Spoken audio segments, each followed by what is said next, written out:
चलिए आज का क्यूएनए लेते हैं। कॉस्मिक एनर्जी यानी ब्रह्मांडीय ऊर्जा सबसे ज्यादा कहाँ मिलती है? देखिए, कॉस्मिक एनर्जी आप कहीं से भी ले सकते हैं।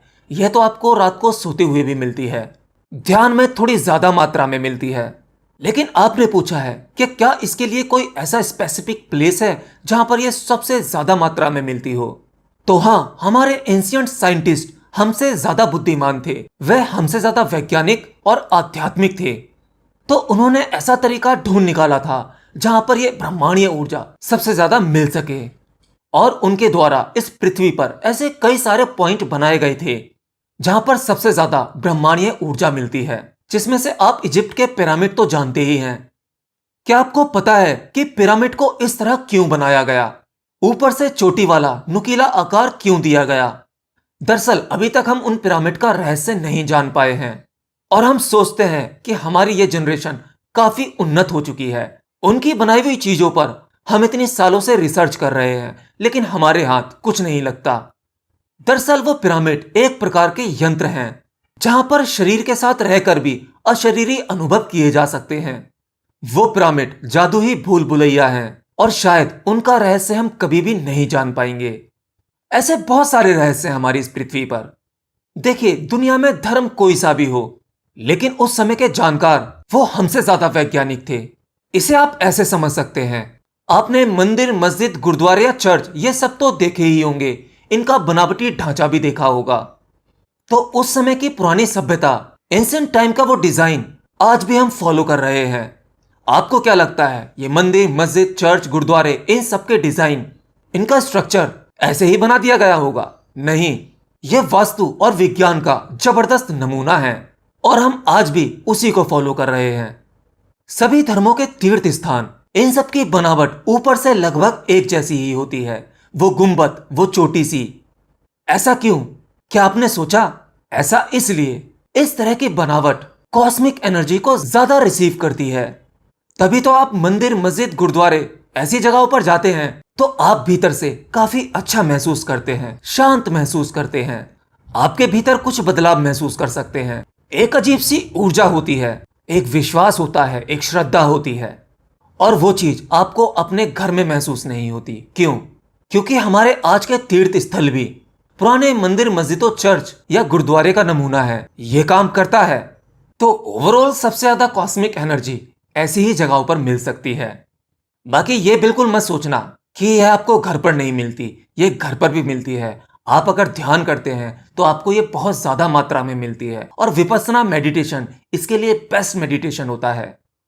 एक भाई ने पूछा है कि ब्रह्म मुहूर्त में उठने के बाद, ध्यान करने के बाद क्या दोबारा सो सकते हैं? नहीं, आप दोबारा नहीं सो सकते, वरना आपकी सारी मेहनत बेकार हो जाएगी। ब्रह्म मुहूर्त में उठिए, ध्यान करिए, उसके बाद अपने बाकी सारे काम कर सकते हैं, लेकिन आपको सोना नहीं है। हाँ, अगर आप रेस्ट चाहते ही हैं, थोड़ा बहुत सोना चाहते ही हैं, तो 10-11 बजे के बाद फिर आराम से सो सकते हैं। मोहन कुमार पूछते हैं, कोविड-19 के बारे में कुछ बताइए सर। ऐसा पूरे देश या दुनिया में क्यों हो रहा है? देखिए, ऐसा किस लिए हो रहा है, जहां तक मैं समझता हूं इसके बारे में, यह ऐसा पहली बार नहीं हो रहा है। पृथ्वी पर तरह तरह की घटनाएं घटती रहती हैं, रूप बदल बदल कर सिचुएशन बदलती हैं और दोबारा दोबारा इस पृथ्वी पर जीवन खिलखिलाता है। यह सब कुछ आप इस नेचर का बैलेंस ही समझ लो।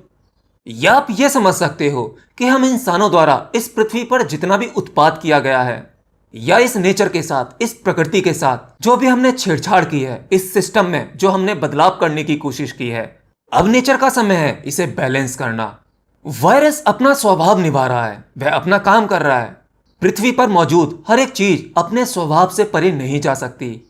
अगर आप इससे बचना चाहते हैं तो आप इसे भी एक्सेप्ट कीजिए, जो चीज है सो है। ईश्वर ने आपको बुद्धि तो दी ही है, अगर कुछ नेगेटिव है तो उसका पॉजिटिव भी जरूर होता है। इससे बचाव का तरीका भी आपको बताया गया है। सोशल डिस्टेंस, घर पर ही रहना, यह सब कुछ आपको फॉलो करना ही होगा। और अब क्या सोचते हो, जब से ये लॉकडाउन चल रहा है, लोग घर पर ही हैं, जीवन सड़कों पर नहीं दौड़ रहा, तो क्या इससे हमारी प्रकृति बैलेंस नहीं हो रही? हो रही है। आज इस दुनिया का पोल्यूशन ग्राफ उठाकर देखो, कितना पोल्यूशन है। अब पोल्यूशन नहीं है, आसमान साफ दिखाई देता है, शुद्ध ताजी हवा महसूस हो रही है, जिसे हमने खुद ही जहरीला बना दिया था। तो भाई ये नेचर की तरफ से आप बैलेंस ही समझ लो। बाकी इसके बारे में हर तरीके से बोल सकता हूं आध्यात्म रूप से, लेकिन उसके लिए एक सेपरेट वीडियो होना चाहिए। तो अभी तो फिलहाल आपको आपके सवाल का जवाब मिल गया होगा। अगला सवाल रोहित सोनी पूछते हैं कि भगवान लाइट के रूप में है क्या? भाई लाइट तो सूर्य से आती है, और अगर आप ईश्वर को लाइट का ही एक रूप मान लेंगे तो वो भी पकड़ा जा सकता है, लेकिन ये ईश्वर उस पकड़ से बाहर है। देखिए, इसे कहा तो नहीं जा सकता, ईश्वर का अनुभव या ईश्वर को शब्दों में नहीं बताया जा सकता, लेकिन फिर भी आप इसे समझना चाहते हैं तो मैं कोशिश करता हूं। देखिए, ईश्वर की अब्सेंस ही उसकी प्रेजेंस है, मतलब उसका ना होना ही होना है। अब ये आप पर डिपेंड करता है, आप उसे रूप में भी देख सकते हो और अरूप में भी। उसका होना किसी फॉर्म में नहीं है, लेकिन फॉर्म में महसूस किया जा सकता है। देखिए, इसे ऐसे समझते हैं, शायद आपकी समझ में आ जाएगा। आप किस भगवान को मानते हैं? चलिए कृष्ण भगवान का एग्जाम्पल ले लेते हैं। पृथ्वी पर भगवान श्री कृष्ण ने पूर्ण अवतार में जन्म लिया था। तो आज हम लोग क्या करते हैं? उनकी फोटो मूर्तियां बनाकर मंदिरों में पूजते हैं। हम उन्हें भगवान मानते हैं।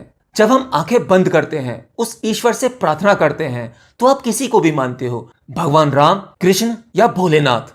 आंखें बंद करते ही, प्रार्थना करते ही इनका रूप हमें दिखाई देने लगता है, इनकी छवि हमें भीतर से दिखाई देने लगती है, क्योंकि ऐसा हमें शुरू से बताया गया है, यही भगवान है और हम उन्हें भगवान रूप में मानते भी हैं। वो हमारे भीतर एक गहरी छाप है।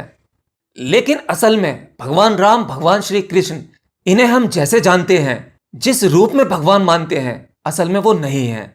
इसे ऐसे समझो, जैसे भगवान श्री कृष्ण इस पृथ्वी पर आए या राम जी आए, तो जो उस समय लोग रहे होंगे, उन्होंने इन्हें भगवान नहीं माना होगा, एक अच्छा इंसान या महापुरुष ही माना होगा।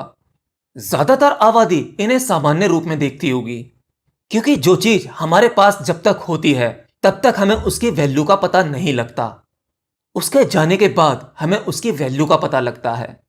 चलिए पॉइंट पर आता हूं। हम बात कर रहे थे भगवान श्री कृष्ण या राम जी की। एक उस ईश्वरीय शक्ति ने एक स्त्री का गर्भ चुना, हम इंसानों की तरह जन्म लिया, यही हड्डी मांस मज्जा का बना हुआ शरीर। वो हमारी तरह खाते थे, पीते थे। पृथ्वी पर इस शरीर को जिंदा रखने के लिए जिन चीजों की आवश्यकता पड़ती है, उनको भी इन सब की आवश्यकता थी, ये शरीर जीवित रखने के लिए। और जो जन्मा है वो मरेगा भी।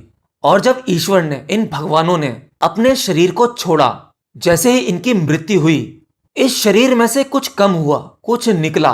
अब वो ईश्वर कहाँ है बताओ? अब आप अपने आप से पूछो, क्या आप उस शरीर को ही ईश्वर मानते हो, या उस शरीर में से जो निकला है, जिसने कुछ समय के लिए प्रवेश किया था उस शरीर में, वो ईश्वर है? हाँ, अगर वो ईश्वर है तो आप मुझे उसका रूप बताओ। क्या वो लाइट है, या कोई आकार है, या निराकार है? वो क्या है? क्या आप इसे शब्दों में बता सकते हो? मैं तो नहीं बता सकता।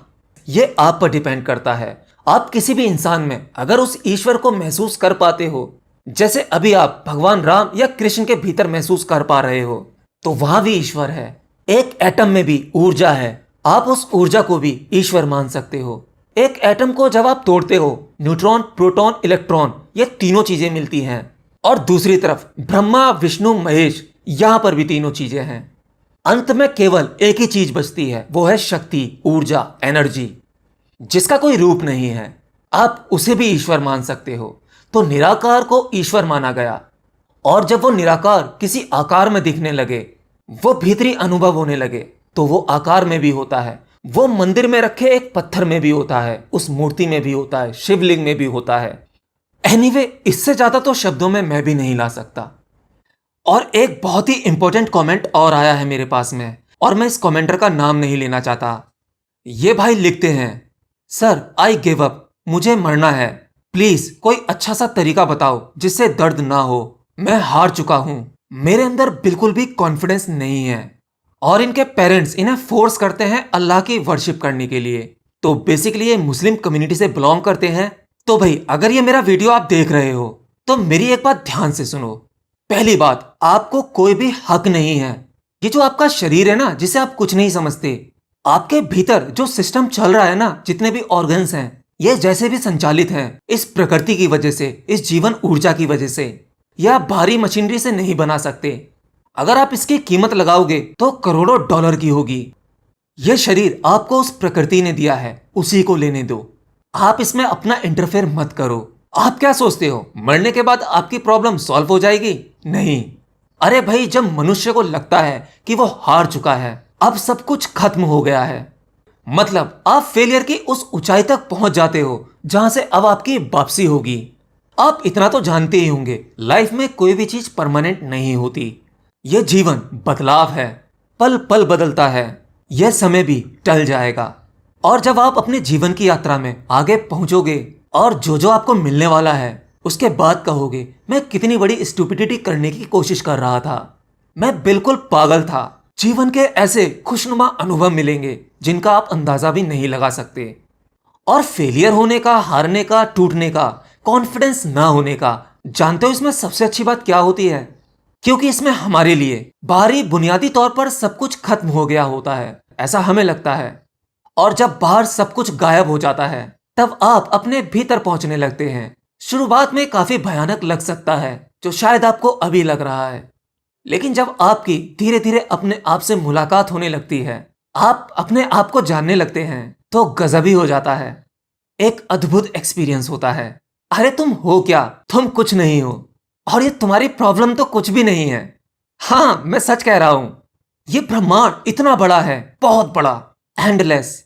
ये जो तारे आप देखते हैं ना, असल में ये सूर्य हैं, और इनमें से बहुत से तारे यानी सूर्य इतनी दूरी पर हैं जिनकी रोशनी इस पृथ्वी पर पहुंचते पहुंचते अरबों साल लग जाते हैं। हमारे सूर्य की रोशनी पृथ्वी पर पहुंचने में लगभग 8.5 मिनट लगते हैं। और सोचो यह सूर्य कितनी दूर है, और वो सूर्य कितनी दूर होंगे जिनकी रोशनी पहुंचने में अरबों साल लग जाते हैं। और जब तक उनकी रोशनी पृथ्वी पर पहुंचती है, वो उस जगह पर नहीं होते, वो कहीं और ट्रेवल कर जाते हैं। अब सोचो ये पृथ्वी, ये अर्थ उन सूर्य के सामने कितना बड़ा है, शायद एक एटम के बराबर भी नहीं। और अब ये देखो कि तुम कितने बड़े हो। चलो अब आप अपनी प्रॉब्लम देखो, वो कितनी बड़ी है। अपने रिश्ते नाते देखो, उनकी क्या वैल्यू है। ये सब कुछ कुछ नहीं है, भ्रम है। तुम भ्रम में जी रहे हो। और रही बात, आपके माँ बाप आपको फोर्स करते हैं कि अल्लाह की वर्शिप करो, तो भाई करो, क्या प्रॉब्लम है? कोई भी इंसान आपको बाहर से बदल सकता है, भीतर से कोई नहीं बदल सकता, मैं भी नहीं। अब आपके भीतर अल्लाह चल रहे हैं, ईश्वर चल रहे हैं, भगवान बुद्ध चल रहे हैं, कुछ भी चल रहा है, ये मैं नहीं जानता, आपके घर वाले भी नहीं जान सकते।